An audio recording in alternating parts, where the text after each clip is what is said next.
Bom dia, muito bom dia, meus queridos e minhas queridas, boa tarde, boa noite para quem nos assiste no futuro.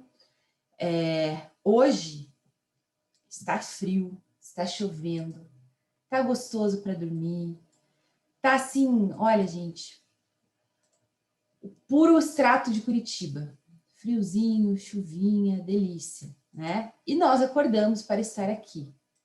Então, vamos aproveitar, né? Não vamos deixar ser à toa este momento. Então, pessoal, na aula de hoje, nós vamos corrigir a prova para a gente tirar dúvidas. É muito normal, é muito natural que vocês ainda tenham uma dúvida ou outra com relação à teoria da pena. A teoria da pena não é uma matéria fácil, é muito fácil a gente confundir um conceito com outro, é muito fácil a gente confundir uma teoria com a outra. São teorias extremamente complexas, né? Tem pessoas que debatem essas teorias ainda hoje em dissertação, em tese, novas teorias surgem.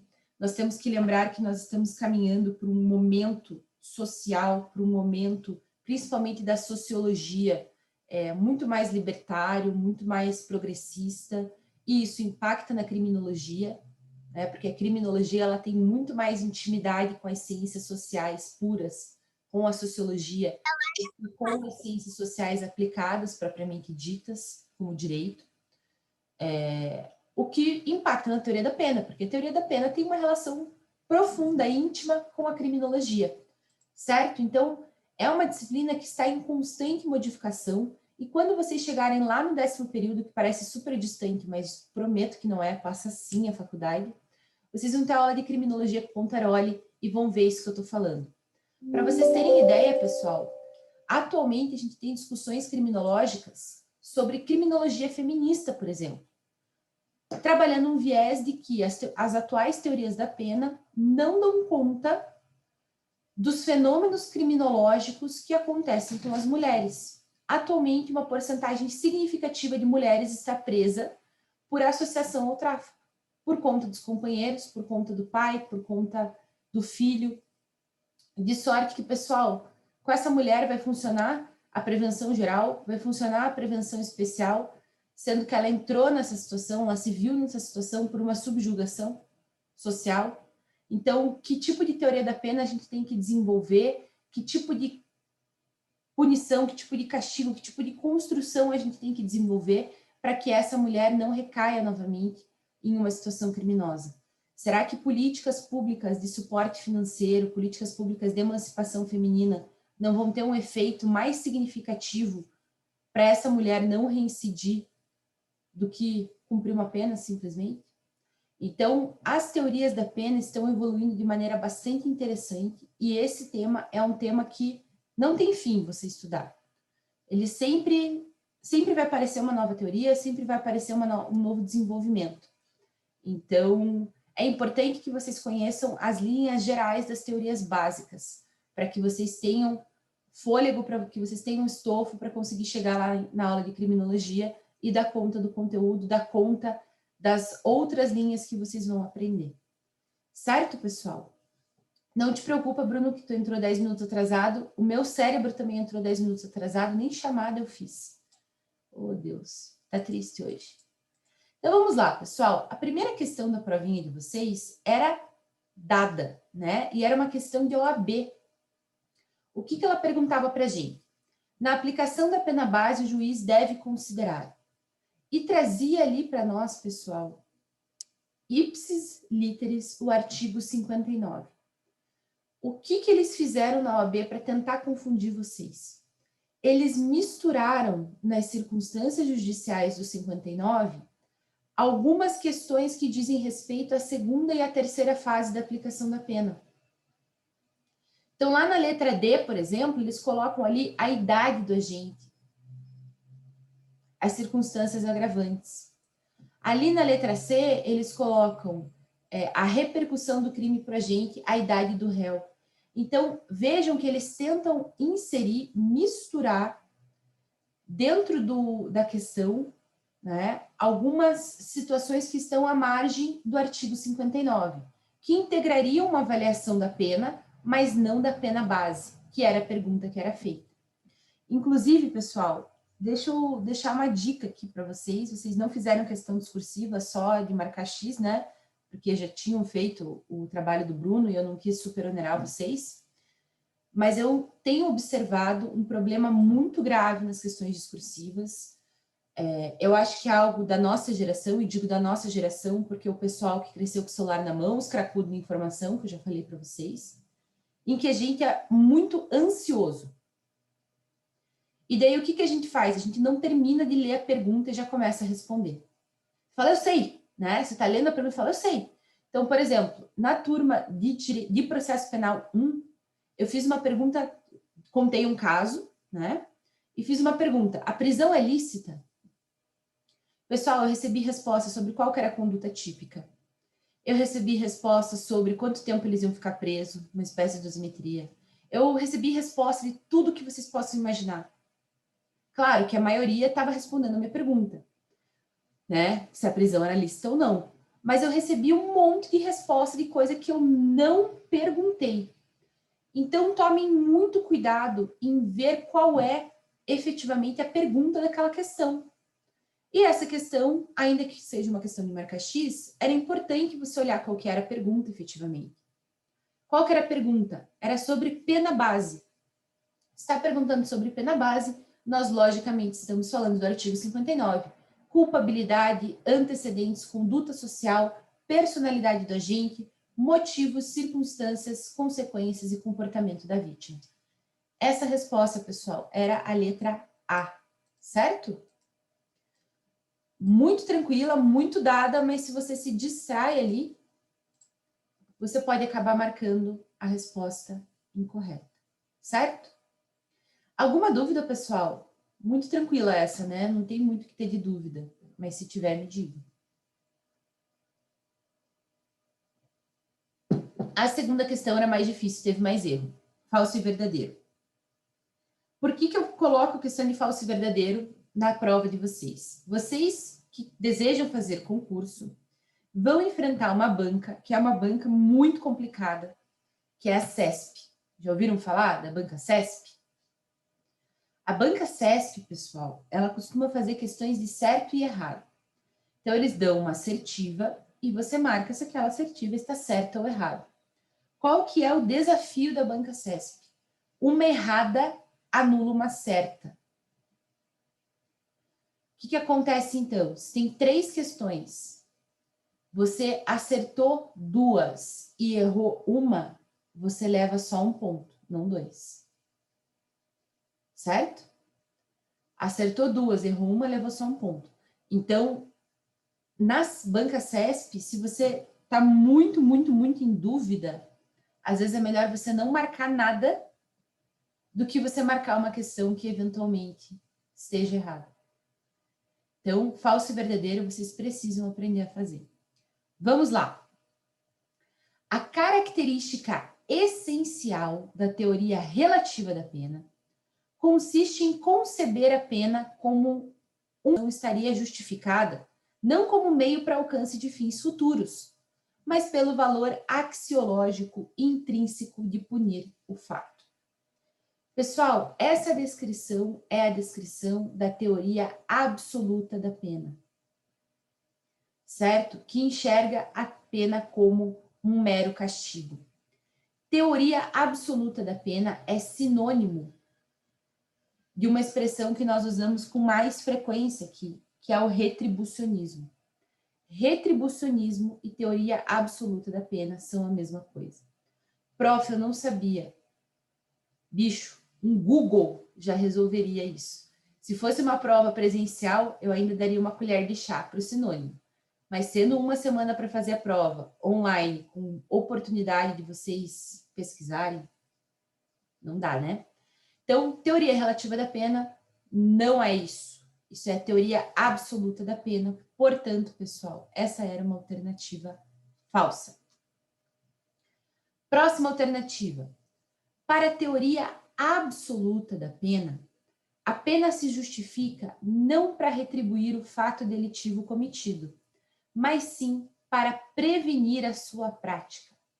Vale dizer, aqui a pena se impõe para que não volte a delinquir, e não pelo simples fato de ter delinquido. Tá ao contrário. Essa é a teoria relativa da pena, em que você busca uma finalidade, em que você busca uma destinação. Nós demos outro nome para a teoria relativa da pena. Isso aqui é uma questão de banca CESP, tá? Só para esclarecer. Nós demos outro nome para a teoria relativa da pena. Como que nós chamamos a teoria relativa da pena na nossa disciplina, pessoal? Que teoria é essa? Vocês conseguem reconhecer pela descrição?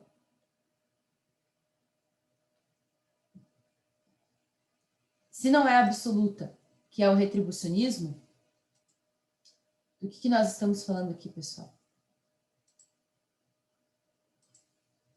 Nós estamos falando de teorias finalistas, né? Estamos falando de teorias finalistas da pena. Teorias de prevenção. Prevenção geral, prevenção especial. Certo? Vocês querem que eu coloque a prova na tela para vocês? Melhor, né? Fica olhando para minha cara. Vamos por aqui.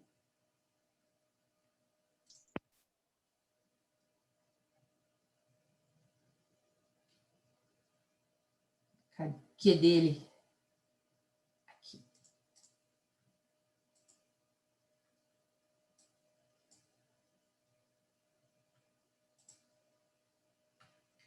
Então, a 2 também era falsa.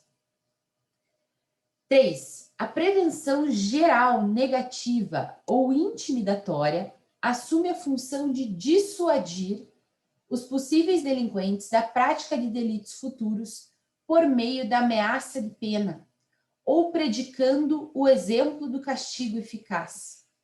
A prevenção geral positiva assume a função de reforçar a fidelidade dos cidadãos à ordem social que pertence. Perfeita a descrição. A prevenção geral negativa, pessoal, vai olhar para toda a sociedade.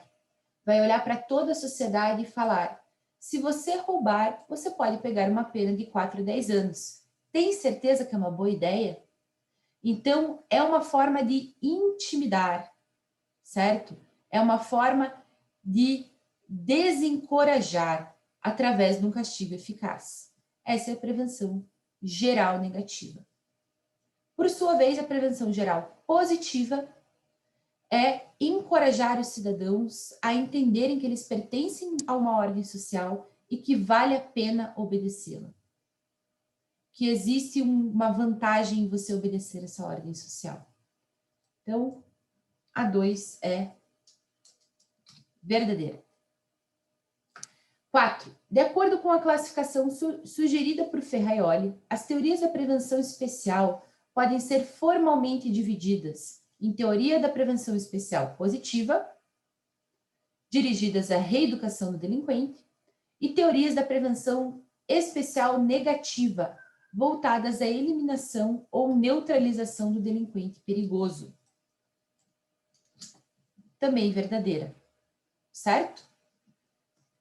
Alguma dúvida, pessoal? Gostariam que eu relembrasse as teorias para vocês? Tá claro? Guardaram aquela revisãozinha que eu fiz para vocês? Precisam de alguma coisa adicional aí? Tudo na paz. Eu achava que estava na paz, né, professora? Aí errei essa bosta dessa questão, agora já estou mais nervoso. Façam o seguinte, pessoal. Peguem essa questão e façam isso. Puxa isso para cá. Puxa isso para cá. E vocês terão um resumo de teoria da pena. Certo? Porque era só isso que tinha de diferente. O conteúdo da teoria absoluta e da teoria relativa. Daí vocês têm um resuminho, guarda o resuminho. Tem praticamente todo o conteúdo nessa questão em um resumo. Prevenção geral positiva na concepção de Feuerbach traduz a ideia de que a pena é, efetivamente, uma ameaça da lei para os cidadãos para que se abstenham de cometer delitos. Quer dizer, é uma coação psicológica com a qual se pretende evitar o delito. Por que está errada essa daqui, pessoal? Porque isso aqui é uma prevenção geral negativa e não positiva. Vamos fazer o seguinte. A gente tem que pensar, pessoal, que tudo que é prevenção geral negativa é pelo exemplo negativo. Então, você chegar para o teu filho e falar, se você não fizer a tua lição, você vai ficar de castigo, é uma prevenção geral negativa. Se você chegar para o teu filho e falar, meu amor, fazer a lição é muito importante. É importante para o seu desenvolvimento, é importante para que você aprenda. Você não quer crescer e ser muito inteligente? Então, fazer a lição é muito importante. Isso é uma prevenção positiva. Entendem? Tudo que leva negativo no nome está associado à ameaça. Tudo que leva positivo no nome está associado a reforço positivo. Faça isso porque é bom, faça isso porque é legal, faça isso porque vai dar boa se você fizer, é mais saudável para você, é mais positivo para você. Certo, pessoal? Tá difícil hoje, né, Carol? Ô, Jesus! Obrigada por mais um dia, mas se quiser me levar para o descanso eterno, eu preciso dormir. Ai, que horror, professora. Minha avó falava isso. Mas ela tinha 99 anos, então ela podia, né? Ela falava para mim, estou cansada de viver, filha. Cansada de viver. Todo dia igual. Deus me esqueceu nessa terra maldita. Era muito novelístico. Todo dia, quando a gente é velho, todo dia é igual. Todo dia é igual. Ai, vó, se a senhora soubesse na pandemia, todo dia é igual também, vó. Não tem um chopinho pra gente tomar. Não tem um cineminha pra gente ir comer pipoca. Eu não sinto falta do filme, gente. Eu sinto falta da pipoca do cinema. Que você pede metade doce embaixo, metade salgada em cima, come um pouco, fecha, chacoalha, mistura a pipoca doce com a pipoca salgada, a professora tá dando gatilho. E come a pipoca misturada. Isso pra mim, gente, é assim, ó, tudo que tem de bom na vida de um ser humano. E a pandemia tirou a gente. Porque parece que o cinema vai voltar, né? Só que volta de máscara, gente. Não pode comer pipoca no cinema. Serve para quê, então? Ah, sem funções. Cinema sem pipoca, eu assisto filme em casa. Aqui também não tem pipoca. Não pipoca de cinema. Eu sou aquele tipo de pessoa que vai pro cinema e vai pro shopping e compra pipoca e não assiste filme. Vai lá, compra pipoca e volta para casa porque aquela pipoca custa R$1 milhão. Eu amo pipoca de cinema, gente. Todo dia igual. Deus me esqueceu nessa terra maldita. E a minha família sempre foi muito piadista, né? Daí meu tio falava pra ela, levanta a mão, vó. Levanta a mão que Deus puxa, a senhora tá velhinha já. Não era minha avó, era minha tataravó. É que eu chamo todo mundo de vó. Avó, é. Tátara ou Trisa? Era a mãe a mãe do meu bisavô. Gente do céu. Era parente, prof, isso que importa. É uma avó velhinha, né? Uma senhora muito idosa, que gerou a minha família. É porque eu falei esse dia tataravó e daí me falaram que não é tátara, que é Trisa antes da tátara. Eu sempre achei que era tataravó depois da bisavó. Percebam que direito de família eu não frequentei muito, né? Tudo bem. Considere as seguintes afirmativas. É com base na teoria da prevenção geral negativa que o legislador aumenta as penas na crença de conter a criminalidade com a ajuda do Código Penal. Pessoal, certíssima. Certíssima. Por que o cara aumenta a pena? Porque a ameaça é maior, certo? Ah, você quer praticar corrupção? Beleza. Agora a pena é 30 anos. Agora a pena é 40 anos. Certo? Então a prevenção geral negativa ela vai aumentar as penas até que o cara se dê conta de que vale a pena, não vale a pena cometer aquele crime. Então nós já arriscamos aqui essas duas alternativas e já arriscamos essa alternativa. Olha que interessante como o examinador nem sempre é um cara filha da mãe. A gente já sabe que a 3 está errada. Certo? Sabendo a 1, a gente já tem a certeza que a 3 está errada e a gente tem 50% de chance de acertar. Vamos ler a 3 e tentar entender por que ela está errada? A teoria retributiva, castigo, prevenção geral negativa, exige um objetivo para a pena. A teoria retributiva é só o castigo pelo castigo. Você errou, você paga. Só. Se isso vai evitar que outras pessoas errem, isso não interessa. Você errou, você paga. Retributivismo é castigo, certo? A teoria retributiva parte da ideia da compensação da culpa. do pressuposto de que a justa retribuição ao fato se dá através da individualização e da diferenciação da pena. Epa, tem alguma coisa errada aqui. Será que eu coloquei o gabarito errado para vocês? Algo de errado não está certo.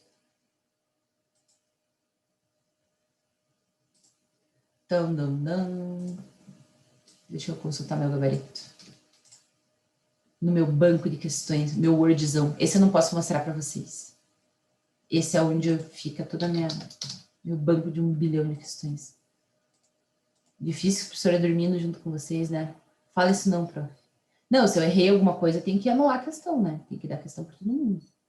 Se eu errei, eu tenho que anular a questão para todo mundo. Minutos de tensão. Vamos ver aqui. Tô abrindo meu Wordzão, pessoal. Mais meia hora para abrir o Wordzão. Deixa eu até ler de novo, ver se não é pelo fato de eu estar dormindo.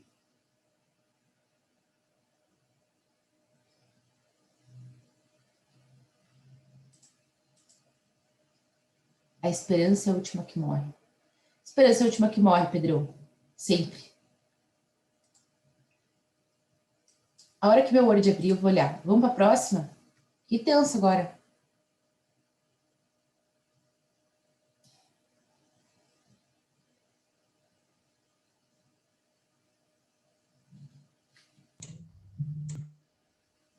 A 2 está certo, mas eu tô achando que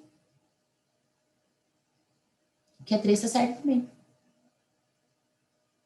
Retribuição parte da ideia da compensação da culpa, do pressuposto que a justa retribuição ao fato se dá através da individualização e diferenciação da pena. Parece correto para mim. Bom, essa questão será anulada de qualquer forma, né? Porque assim, se eu tô me batendo aqui na hora de resolver, isso que eu coloco todo semestre essa questão. O que está acontecendo? Será que eu mudei alguma coisa para ficar diferente do semestre passado? E estraguei o feng shui da questão?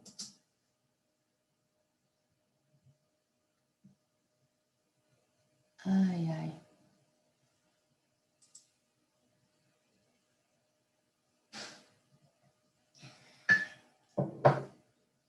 Tá abrindo aqui, tá, gente?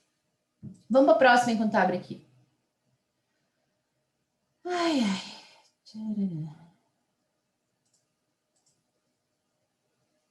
Ah, não, mas o gabarito o gabarito é 1 e 2.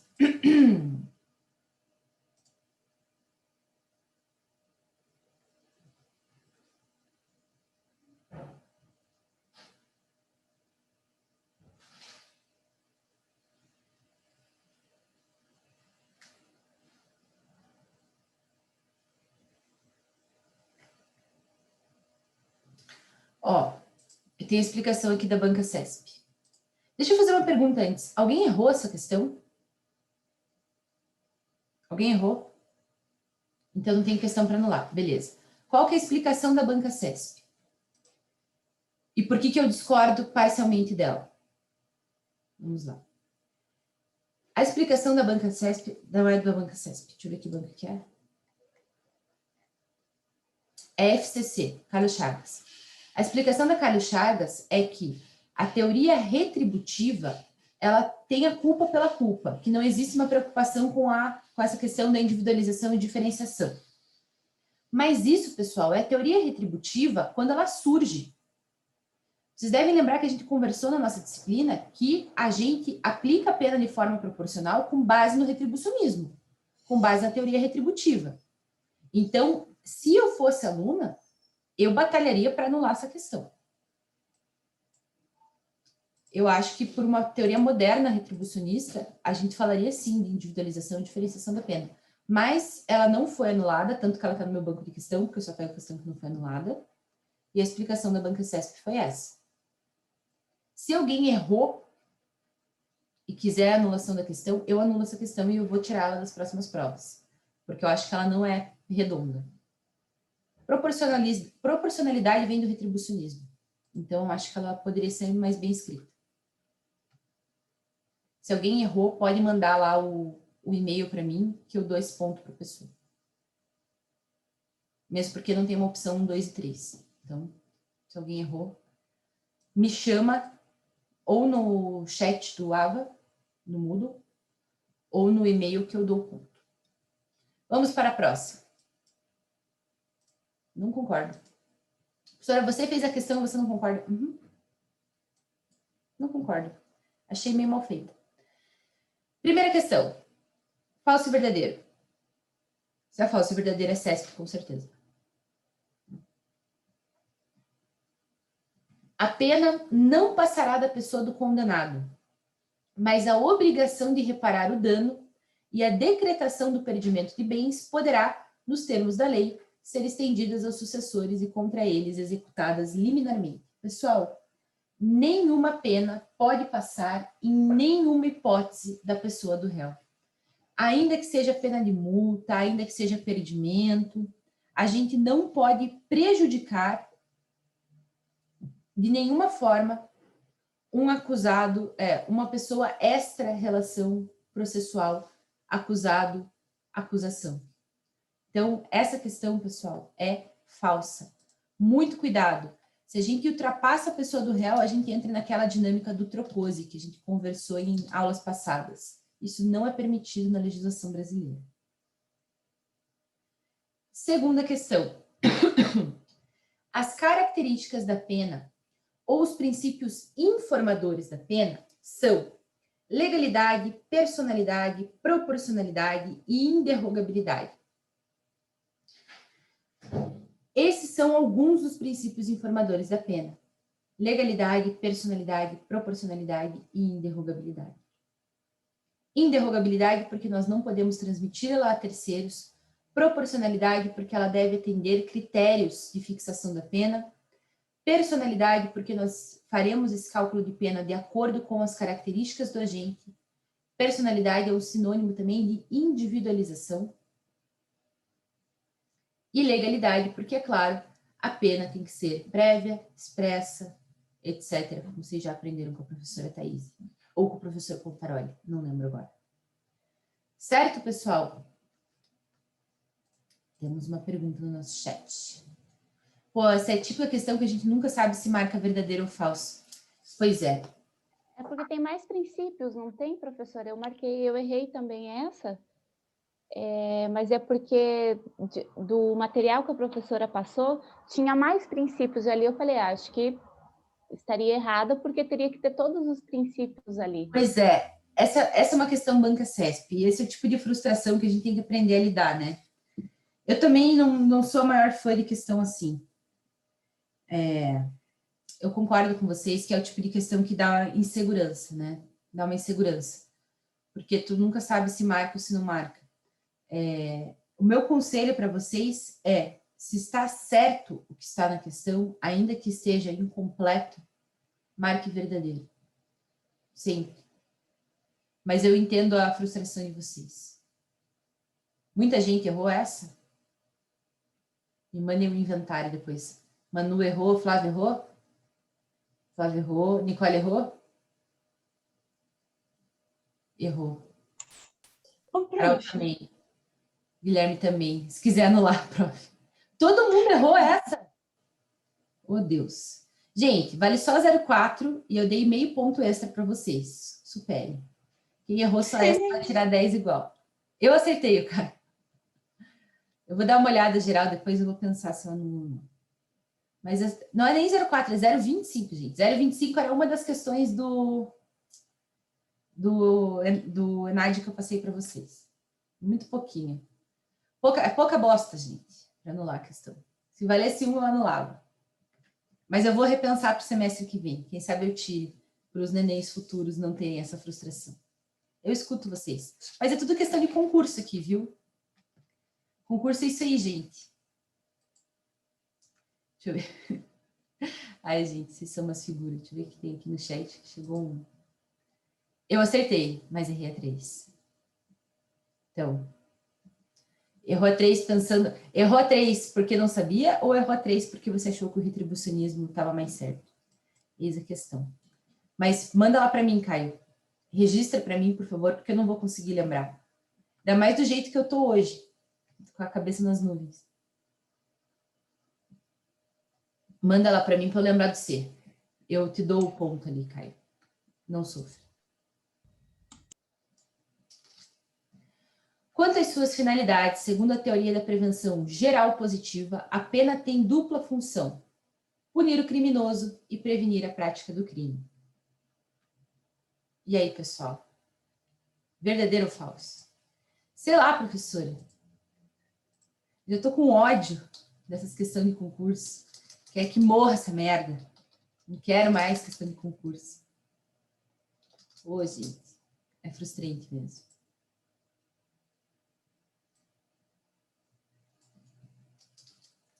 Gabarito da CESP. Salve o melhor juiz, é verdadeiro. Tô até abrindo o gabarito aqui da prova de vocês, para ver se não coloquei nada diferente. Eu tô muito dormindo hoje, gente. Vocês vão ter que me aceitar do jeito que eu estou. Eu não dormi nada essa noite. Hoje tá um pouco difícil. Não sei mais o que eu coloquei no gabarito de vocês, não sei mais... Professora, Colocou falso. você colocou falso, Coloquei professora. Colocou falso. E eu errei, porque eu marquei. Eu acho que é falso mesmo. Deixa eu olhar aqui. Não. Ai, gente, eu tô hoje só pela força da... Sei lá. Vou jogar aqui para ver a justificativa. Anula também, professora. Anula tudo. Queremos tirar 10. Anula tudo. Ai, ai. É falso, gente. É falso. Essa é a teoria eclética. Essa teoria eclética é falsa. Não tem o que fazer, não tem como anular. Professora, mas você tá fora da casinha hoje, né? Essa teoria eclética, pela força do sono. Nossa, gente, hoje tá difícil. Vou falar para vocês, eu tenho mais uma aula para dar. Não sei nem o que eu vou fazer da minha vida hoje. Hoje eu dou as 2 aulas da manhã e as 2 aulas da noite. Se não tirar uma soneca à tarde, acho que à noite eu vou estar assim, naquele estilo pão de batata. Essa aqui é a teoria eclética, pessoal. A teoria da prevenção geral positiva não tem essa visão de punir o criminoso.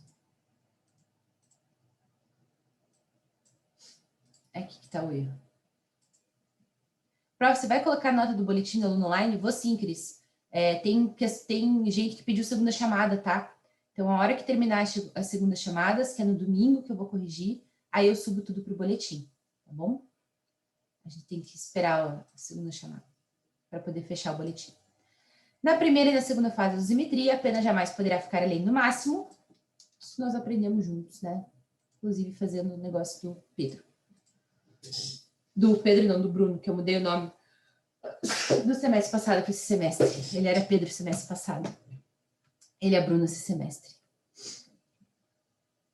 Certo, pessoal? Infelizmente, isso aqui não tem como anular. Tem que anular a professora que está com sono, mas a questão está certa. Será que eu tô ficando doente? É possível, né? 5. De acordo com o Código Penal, quando o agente, mediante uma só ação culposa, pratica 2 ou mais crimes não idênticos e não resultantes de desígnios autônomos, configura a hipótese de concurso. Pessoal, essa aqui para responder também, só pegar o código, certo? Você pegar o código para ver a parte ali que fala dos concursos, você facilmente vai... Aí a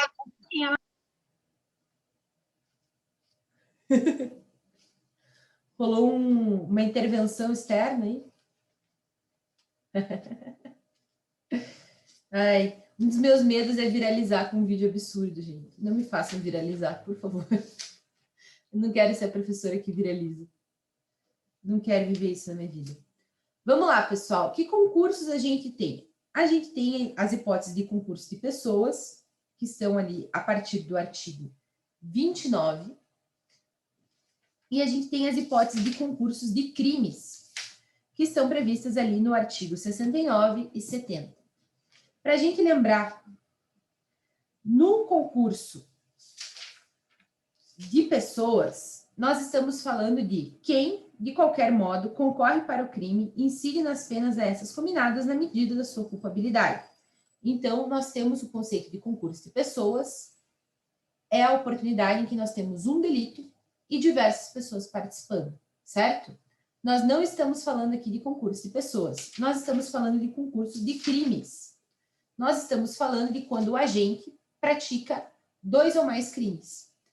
Nessa hipótese, 2 ou mais crimes não idênticos e não resultantes de desígnios autônomos. Ou seja, com uma ação, ele pratica 2 ou mais delitos. Vamos ler, então, o concurso material. Quando o agente, mediante mais de uma ação ou omissão. Não estamos falando, então, de concurso material. Concurso formal. Quando o agente, mediante uma ação ou omissão, pratica 2 ou mais crimes, idênticos ou não. Opa! Aplica-se-lhe a pena mais grave, aumentada de 1/6 até a metade. Pessoal, se nós estamos falando de concurso formal, se nós estamos falando de 2 ou mais crimes, idênticos ou não, mediante uma ação ou omissão, nós estamos falando de concurso formal. Chegou um chat, vamos ver.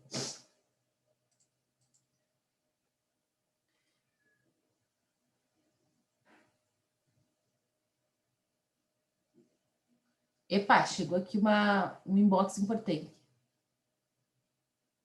O gabarito estava FVVV e agora vimos que é FVFV. O gabarito não estava FVFV, pessoal? O meu tava FVFV, prof. O gabarito está FVFV, pessoal. O gabarito está FVFV.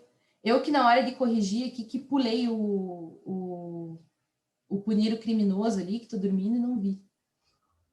Então beleza, tá tudo certo. Tranquilo. Uhum. Gente, essa não tem como anular, infelizmente, porque tá errado mesmo. Tá errado mesmo. Essa aqui eu vou considerar, quem quiser anular, porque eu achei que tá mal redigida. Eu talvez errasse. Eu penso assim, se eu, professora, talvez errasse, é porque tem alguma coisa muito errada, certo?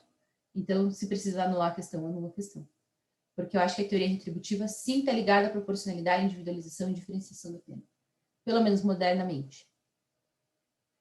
Vamos voltar para a nossa questão aqui. De acordo com o Código Penal, quando a gente, mediante uma só ação ou omissão, pratica 2 ou mais crimes não idênticos e não resultantes de desígnios autônomos, configura-se a seguinte hipótese. Concurso material não é.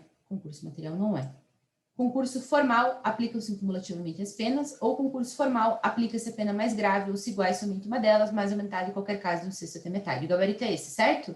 Já que eu estou dormindo, eu vou perguntar para vocês, né? Não, professora, não é esse.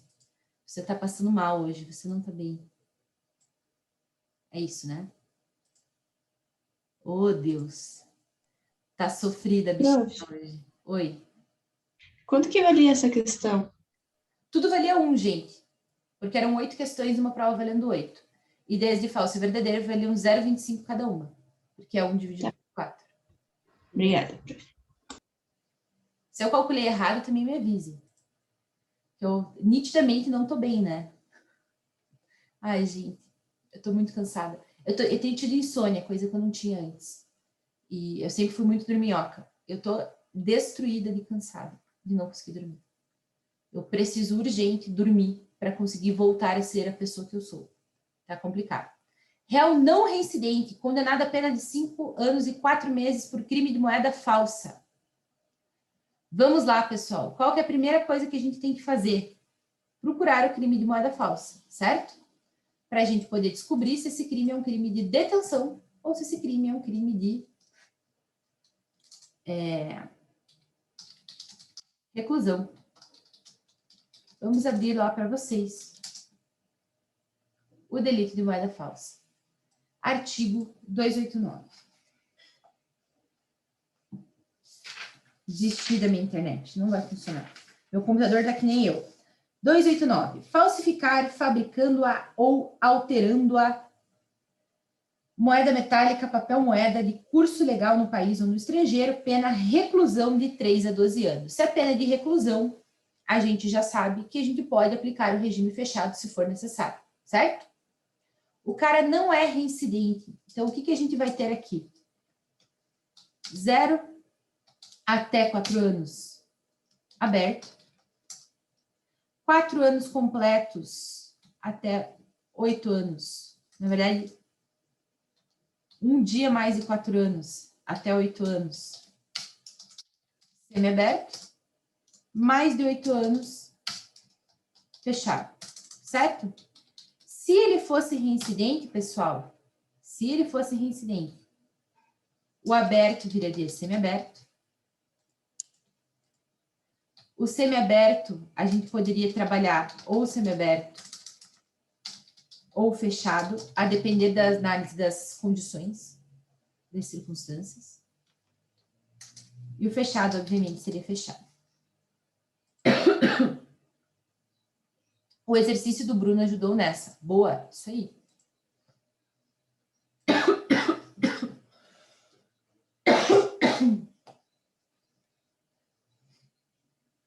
Agora a gente tosse e dá medo, né? Estamos nessa faixa, certo? Mas estamos nessa faixa com ele não sendo reincidente. 4 a 8 anos, regime semiaberto. Tranquilinha essa daqui, né? Essa daqui é presentinho. João, funcionário público, resolveu desviar 10 mil reais dos cofres da repartição pública em que trabalhava. Para tentar ocultar o seu procedimento delituoso, desviou a quantia de 500 reais por dia até atingir o montante desejado. Nesse caso, em relação ao crime de peculato, é de ser reconhecida a ocorrência de... Pessoal, essa aqui é uma das formas mais clássicas de crime continuado. Vamos ler o artigo do crime continuado? Artigo 71. Quando o agente, mediante mais de uma ação ou omissão, pratica 2 ou mais crimes da mesma espécie e pelas condições de tempo, lugar, maneira de execução e outras semelhantes, devem ser os subsequentes ser havidos como continuação do primeiro. A gente vai aplicar a pena de um dos crimes se idênticas ou a mais grave, se diversas, aumentar em qualquer caso de 1/6 a 2/3. Certo? Então, essa aqui é a forma mais clássica possível do crime continuado. A gente vai pegar a pena mais grave e a gente vai aumentar de 1/6 até 2/3. Tranquilo, né? Também vale a 1. Segundo o entendimento dos tribunais superiores acerca de cominação, aplicação e individualização das penas. Marque a alternativa correta. Vamos lá, pessoal. Primeira alternativa. As circunstâncias agravantes genéricas não se aplicam aos crimes culposos. Essa aqui vocês tinham que pesquisar, né? Porque era entendimento de tribunal. Faz parte. Eu coloco esse tipo de questão em prova agora que a gente está no EAD, para forçar vocês a irem atrás da informação. É muito importante que a gente tenha esse tipo de pesquisa. B. A existência de inquéritos policiais ou de ações penais sem trânsito e julgado podem ser considerados como maus antecedentes para fins da dosimetria da pena. C. Condenações transitadas em julgado constituem fundamento idôneo para análise desfavorável da personalidade do agente, se prestando para fundamentar a exasperação da pena base como personalidade voltada para o crime. Na dosimetria da pena, as condenações por fatos posteriores ao crime em julgamento podem ser utilizadas como fundamento para valorar negativamente a culpabilidade, a personalidade e a conduta social do réu. E a opinião do julgador sobre a gravidade em abstrato do crime constitui motivação idônea para a imposição de regime mais severo do que o permitido segundo a pena aplicada. Pessoal, essa forma de questão tem se tornado cada vez mais comum em concursos públicos. Não é tão comum assim em prova da OAB, mas é bastante comum em concurso público. Porque o que eles vão avaliar é se você está esperto com as decisões dos tribunais superiores. Se você tem o conhecimento de como os tribunais superiores estão interpretando aquela questão de forma recente, de forma moderna. O que é muito fácil da gente descartar aqui como errado? Pessoal, a letra B é nitidamente errada e é muito fácil de descartar, certo?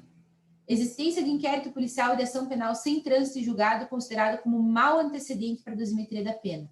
Nós já falamos que mau antecedente é aquela ação que transitou em julgado há mais de 5 anos e por isso não pode ser utilizada para reincidência. Então essa daqui vocês tirariam com tranquilidade. Condenação transitada em julgado como fundamento idôneo para análise desfavorável da personalidade do agente não pode. Por que não pode? A personalidade a gente avalia por laudo. Lembram que a gente conversou sobre isso? O laudo tem que dizer para nós que o sujeito não está arrependido, tem que dizer para nós que ele tem uma personalidade voltada ao delito. Se não tem laudo, a gente não vai trabalhar a personalidade do agente. D. Na dosimetria da pena, as condenações por fato posteriores ao crime podem ser utilizadas como fundamento para valorar negativamente a culpabilidade, a personalidade e a conduta social do réu.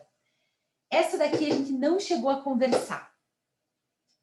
Vocês teriam que pesquisar realmente para ver que a jurisprudência está nesse sentido. Olhem que interessante. Se eu cometo um crime hoje, 12 de maio de 2021, um crime de alta complexidade, por exemplo, uma associação criminosa voltada para o tráfico, e semana que vem eu cometo um furto, e a pena do furto vem antes, transita em julgado antes da minha pena do tráfico, porque é um processo mais simples que vai correr mais rápido. Então, tem delitos que acontecem depois e que o processo acaba antes, porque o processo ou caiu numa vara que anda mais rápido, ou o delito é mais simples de ser investigado e julgado. Acontece da gente ter delitos posteriores julgados antes. Um delito posterior julgado antes não pode ser utilizado para aumentar essa pena. Porque a gente vai olhar para o momento do delito. Naquele momento do delito eu era primário. Naquele momento do delito eu não tinha maus antecedentes. Naquele momento do delito eu não tinha condenações transitadas em julgado. Estão entendendo? Então não importa que esse delito posterior foi julgado antes. Ele não pode ser utilizado para aumentar a minha pena. Interessante isso, né? Isso é jurisprudência de tribunal superior. E é aprofundamento. Essa questão aqui, eu acho que é uma questão de prova de juízo, mas eu não tenho certeza. É uma questão um pouco mais difícil, portanto. A opinião do julgador sobre gravidade em abstrato do crime constitui motivação idônea para a imposição de regime mais severo. Essa aqui eu vou dedicar para o Bruno, que tem a mão pesada, né, Bruno? O Bruno pergunta para mim, como que eu aumento essa pena aqui, professora? Como que eu coloco esse cara aqui no fechado? Porra, Bruno. Você, Bruno, não seja assim, Bruno. Não tem a mão tão pesada, Pia. A Nicole também tem a mão pesada, né? Mas a Nicole está tendo a mão menos pesada agora. Agora a Nicole está mais moderada, mas ela começou a disciplina assim, socando a bota, né, Nicole? Pô, não tinha dó de ninguém. Quem que deu os 140 e tantos dias multa aí também tem a mão pesada. Pessoal, uma coisa é ter a mão pesada de forma técnica, como muitos de vocês. Outra coisa é você mudar o regime do réu porque você quer que ele se ferre, porque na tua opinião foi muito grave o que ele fez. É óbvio, pessoal, que o legislador, eu ia falar, que o julgador, ele não pode aumentar o regime porque ele achou muito grave. Isso não é razoável, em nenhuma medida, certo? Então, essa história aqui, ó, de que o julgador, a opinião do julgador permite a mudança de regime, obviamente ela não se sustenta. A resposta, portanto, é A. Circunstâncias agravantes genéricas não se aplicam aos crimes culposos, com exceção da reincidência. Certo? Vocês acertariam por exclusão. Isso tem previsão na lei. Então, não é nada tão complicado assim. Eu sei que a prova não estava fácil. Eu não acho que ela estava difícil, assim. Mas ela também não estava fácil. Era uma prova que exigia que vocês pesquisassem, que vocês fossem atrás. Por que eu fiz uma prova um pouco mais pegada? Porque semestre retrasado, a minha turma falou que a minha prova estava fácil demais. Ficaram tirando sarro de mim no grupo dos representantes. Falaram, não, a prova da professora Juliana estava muito fácil. Meu Deus do céu. Prova teta, não sei o quê, bababá. Daí agora eu dei um pouquinho mais dificultada, assim, né? Para não ser uma prova tão fácil nem tão difícil. Acho que agora talvez eu tenha acertado a mão. Não fiquem tristes se vocês não tiraram uma nota tão boa, né? Eu acho que uma das maiores dores que a gente tem, e eu lembro disso como aluna, é tirar uma nota ruim numa matéria que a gente gosta. Ou uma nota não tão boa numa matéria que a gente gosta. É muito doído isso. Porque é uma matéria que a gente não gosta, né? Você fala, foda-se essa matéria, nunca mais quero olhar para a cara dessa bosta, pelo menos eu passei, me livrei, né? Não é certo fazer isso, mas é como a gente pensa. Agora, a matéria que a gente gosta, ela dói quando a gente não tira a nota que a gente queria. Mas eu vou dizer uma coisa para vocês. Uma das piores matérias que eu tive na minha época de estudante foi Direito Penal 3, com a professora Márcia Liardini, na Unicuritiba. Cara, como era difícil a prova daquela mulher e como eu tinha dificuldade naquela matéria. Parece que eu estudava e eu não conseguia entender. Eu estudava e, cara, não entrava na minha cabeça, eu me sentia burra. E ela era uma boa professora, ela explicava direito, né? Não era uma culpa dela. E eu também nunca fui burra, então, não, assim, era alguma coisa que eu tinha uma dificuldade de entender. E a matéria dela exigiu muito de mim. Eu tinha que estudar muito para ir bem na matéria dela. E eu virei penalista na matéria dela. Porque eu tive que estudar tanto para conseguir tirar uma nota decente na matéria dela, que se tornou uma das matérias que eu mais tinha conhecimento. Então, assim, é frustrante a gente não tirar uma nota boa na matéria que a gente gosta, com a professora que a gente gosta. É muito mais frustrante do que tirar uma nota ruim numa matéria que a gente não gosta, com uma professora que a gente não gosta. Mas eu garanto para vocês que se vocês gostam da matéria, errar é muito valioso. Porque o que você erra, você não erra nunca mais. O que você erra, você aprende assim e fica gravado dentro de você. Então, naturalizem o erro. Naturalizem o erro. Pensem, pô, beleza, tirei 8 na matéria, tirei 7,5 na matéria. Honrado, fiquei acima da média, né? Tem um pontinho extra lá da NAD, meio pontinho que vai dar um upgrade na minha nota. Tá show de bola, gente. Né? Tá show de bola. Então, naturalizem o erro, internalizem que faz parte. Não achem, eu não sirvo para o direito penal porque eu tirei 6,5, não sirvo para o direito penal porque eu tirei 7, essa não é minha matéria mesmo. A gente, assim, tá numa geração de overachievers. Já ouviram essa expressão? Overachiever? Overachiever é aquele cara que não admite tirar menos que 9. Que não admite que o artigo dele não seja publicado. Que não admite que...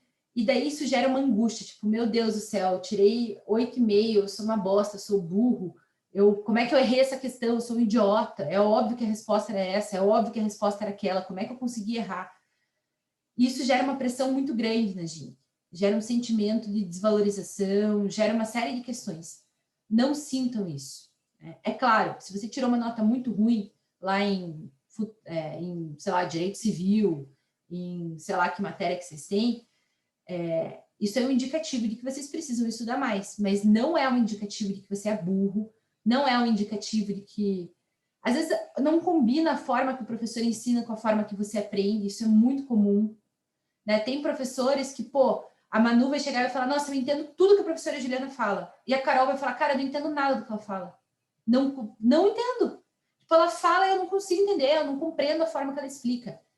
Isso acontece, né? Por isso que a gente tenta variar. Passa a lista de exercício, passa um mapa mental, explica de uma forma, explica de outra, usa filho de exemplo.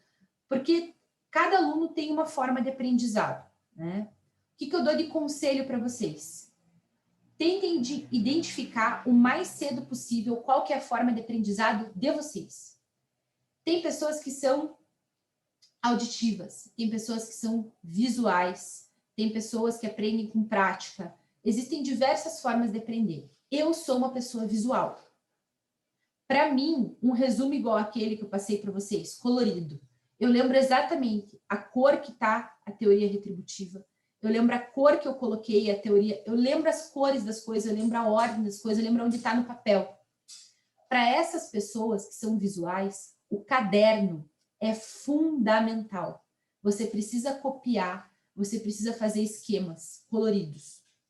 Quem aprende de forma visual, e assim, eu posso passar para vocês o esquema, não é a mesma coisa que vocês fazerem. E eu quero indicar para vocês um site, para você que é visual, que eu acho que pode facilitar muito o seu aprendizado. E que é um site de fazer esquemas. Tem 2 sites que eu uso para fazer os esquemas para vocês. Tá? Um deles é o Canva, que é o site que eu recomendo vocês fazerem currículo. Certo? Ele é muito intuitivo, dá para vocês colocarem várias coisas coloridas e foi onde eu fiz ali a teoria da pena. Outro site, pessoal, que é muito legal e que vale a pena vocês usarem, eu vou ter que buscar aqui o nome, porque eu não abri ele nesse computador ainda. Lucidchart. Assim, ó.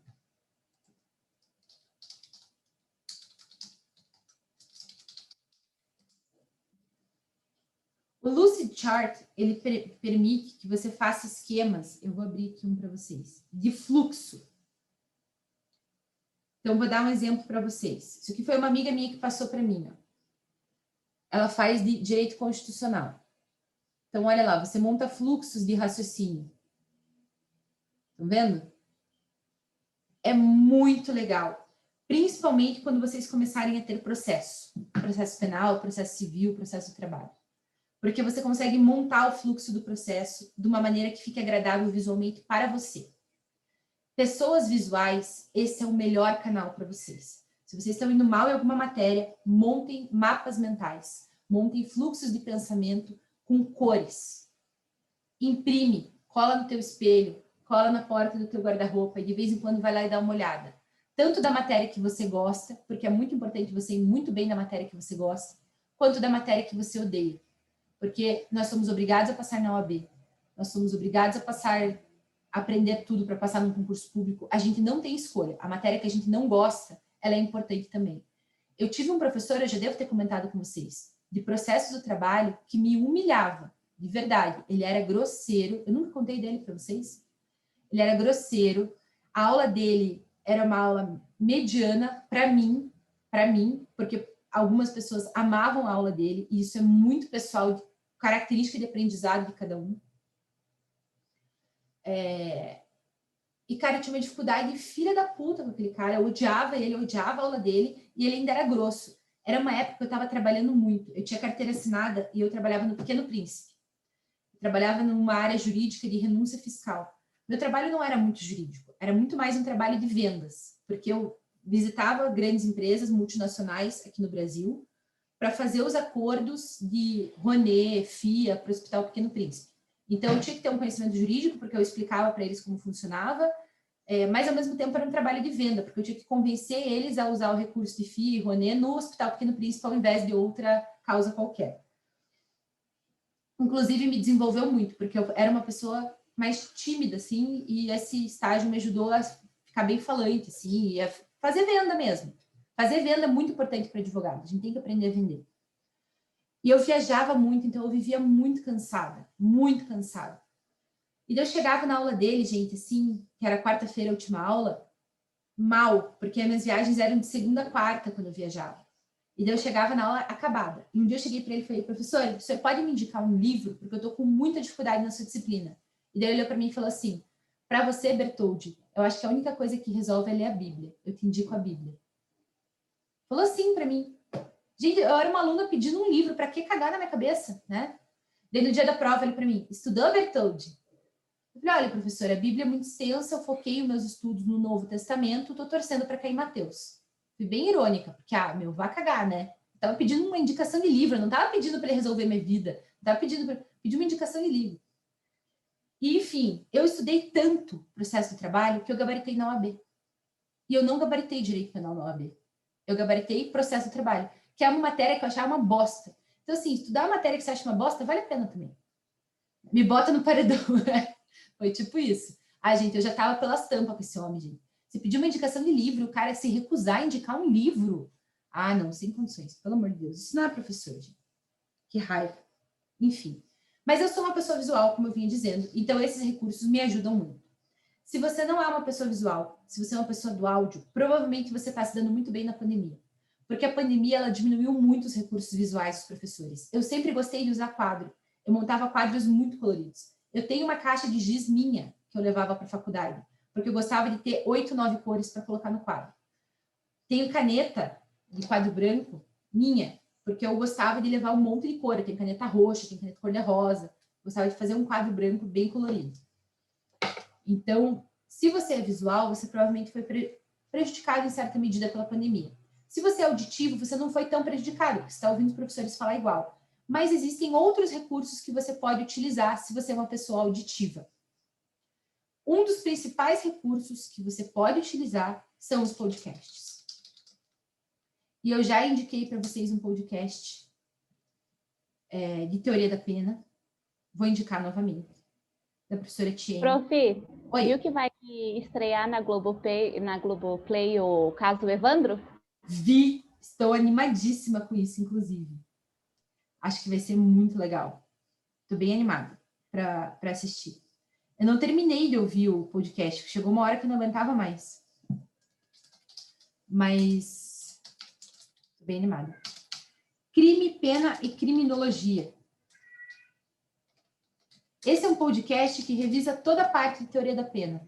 Se você é auditivo, escute. Vai te ajudar bastante. Eu já escutei para ver se o que ela falava tá certo e o que ela fala tá certo. Então pode escutar esse daqui, que é seguro. Porque também tem muita gente, a gente precisa lembrar, pessoal, que tem muita gente produzindo conteúdo que é blogueiro, mas não é um estudioso.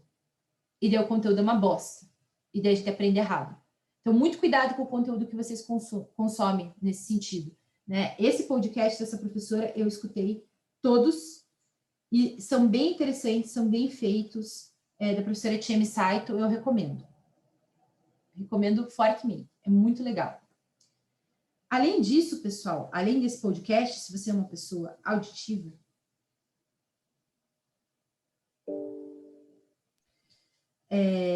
nós temos algumas aulas na plataforma do IBCCrim que são abertas.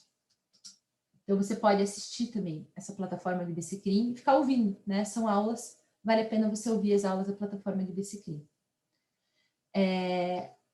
Se você é uma pessoa que tem dificuldade de concentração, você fala, ai, porra, para mim, eu não consigo prestar atenção no podcast, eu não consigo fazer um mapa mental, tipo, prof, socorro, me acuda, eu estou afogando. Assistam lives de pessoas confiáveis. Uma página legal de vocês seguirem e assistirem as lives é do Marlos Arnes, que é advogado aqui em Curitiba. Participou de uma mesa bem legal com a gente. As lives dele são muito legais. Ele sempre convida pessoas efetivamente qualificadas. Inclusive, eu participei de uma live sobre crimes eleitorais com ele, que foi bem legal. Está lá bem para trás.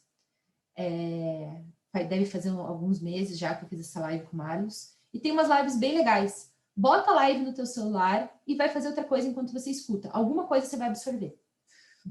Né? Essa é aquela coisa assim para você tentar absorver alguma coisa.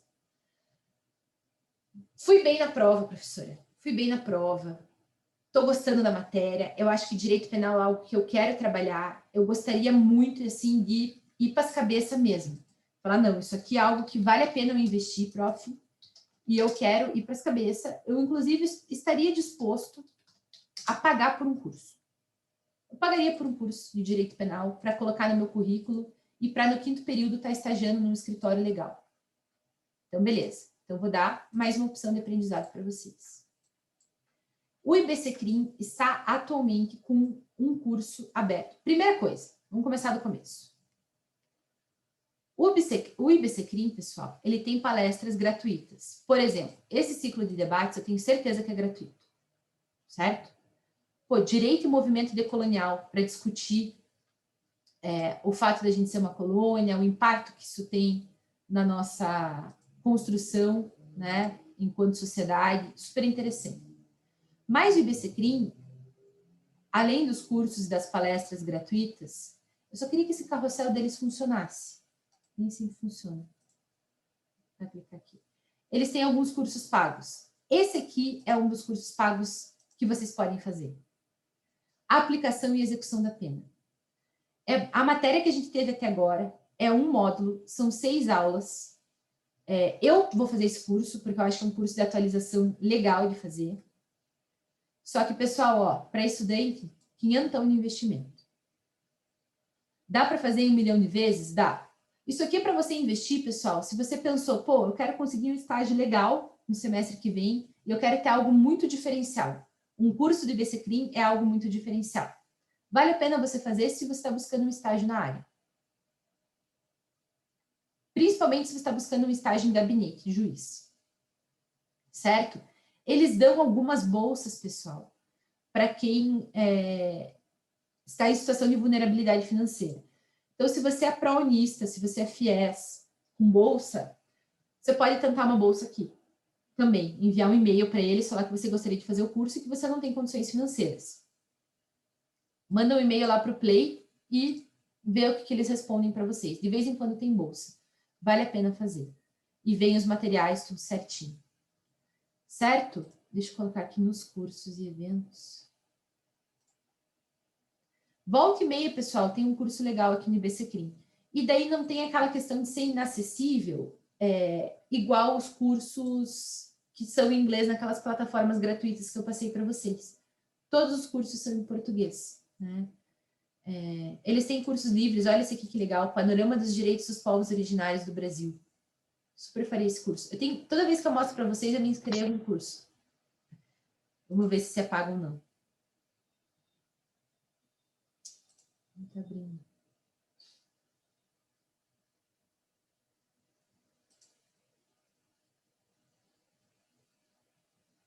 Não tá abrindo a inscrição, gente. Tá bugado o site. Mas quando vocês tiverem problema, passe o e-mail lá para o IBCCRIM Play que eles respondem.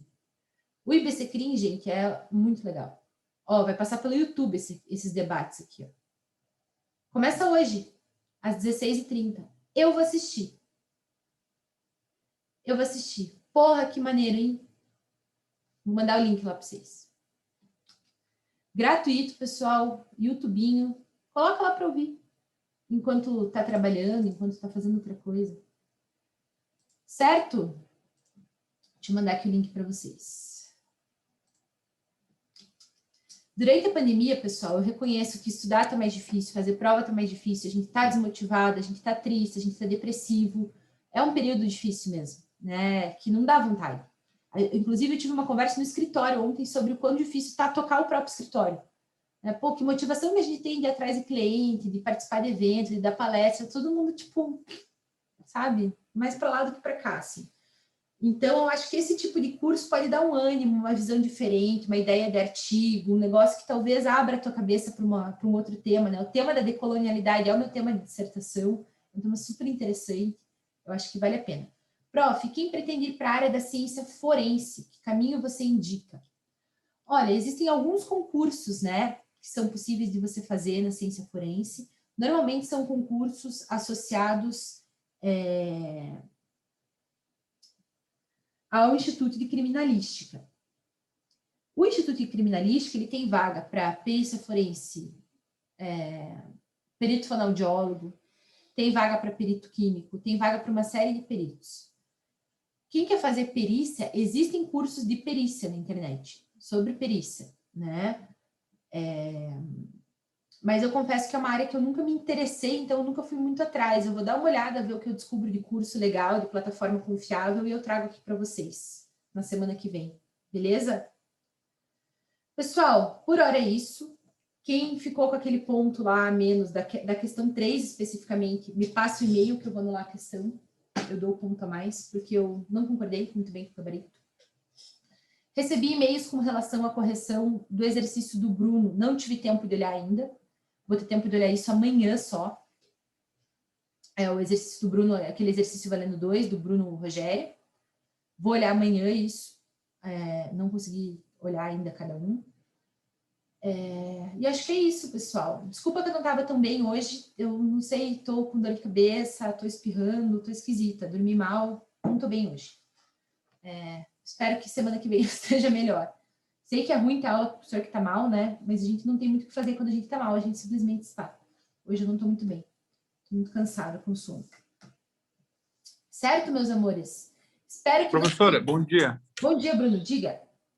Cortou, não sei se cortou só para mim aqui, mas eu não peguei o que você falou no final. Eu só ouvi você falando que recebeu e-mails sobre a correção do Bruno, professora. Daí cortou, eu não escutei mais. Inclusive, foi eu que mandei.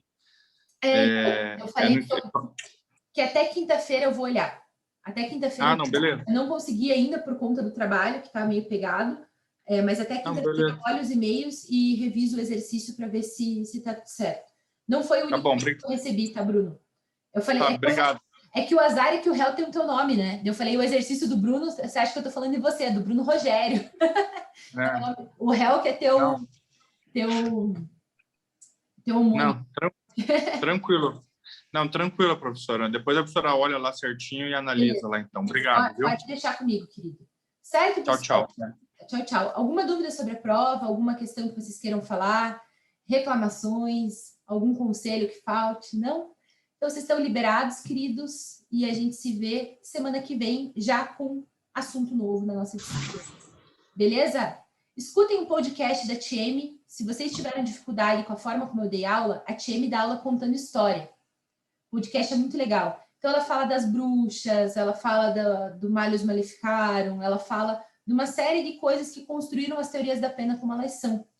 Então, é interessante porque acaba tirando aquele peso do conteúdo de disciplina mesmo e torna o conteúdo um pouco mais lúdico, né? Então, acho que é um podcast que vale a pena vocês escutarem e que você escuta lavando roupa, varrendo a casa, lavando louça, indo no mercado, dirigindo, no ônibus. Então, é um negócio que é legal para você tornar o teu tempo, que seria, pelo menos para mim, lavar a louça ouvindo podcast é muito mais gostoso do que lavar a louça. Porque pelo menos eu estou fazendo algo que me dá prazer e passa rápido lavar a louça. Então, o podcast, para mim, foi uma solução muito legal durante a pandemia, para eu descomprimir nesses momentos, assim, que eu estou fazendo alguma outra coisa, né? Eu escuto podcast tomando banho, gente. Eu coloco o Café da Manhã, que é um podcast da Folha, fica a dica, inclusive, que dá as notícias do dia, né? Um tema interessante do dia. E eu tomo banho ouvindo o Café da Manhã, seco o cabelo ouvindo o Café da Manhã, antes de entrar na aula. Então, o podcast é uma solução bem legal. Certo, queridos? Até a semana que vem. Se cuidem, se comportem, não façam nada que eu não faria. Beijo. Até, prof. Tchau, tchau.